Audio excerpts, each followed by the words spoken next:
মানিকগঞ্জে সবজি এবং পেঁয়াজের আবাদ মৌসুমে সার না পেয়ে বিপাকে কৃষকরা। তাদের অভিযোগ, ডিলাররা এই তীব্র সার সংকট তৈরি করেছে।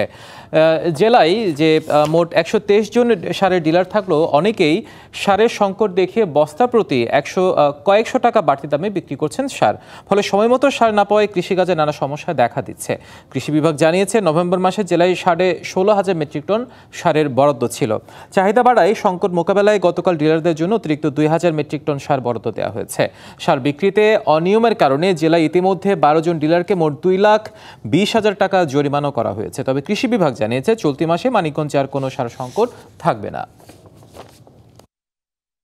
পেঁয়াজের সিজন আসলে মনে করেন সারের জন্য সংকট হয়ে যায়, আমরা সার পাই না। 14 বিঘা জমিতে 42 বস্তা সারের আবাদে আমার 22 বস্তা সার ঘাটতি আছে, পাইছি মোটে 20 বস্তা। সার মনে করেন আমার লাগবে 25 বস্তা। 4 গুণ শক্তিশালী এনজাইম ও অধিক ফেনা সমৃদ্ধ অরিক্স সিলভার ওয়াশ মাত্র 70 টাকায়। সেখানে আমি পাইছি 10 বস্তা, আর সার আমি পাইতেছি না। কৃষি খাতে অনেক লস হইতেছে, মানে যে ফসলটা ফালানোর কথা আমরা সে সময় ফালাইতে পারতেছি না, আমরা সারই পাইতেছি না। যা পাই এই 1300 টাকা সার 1800 টাকা চায়।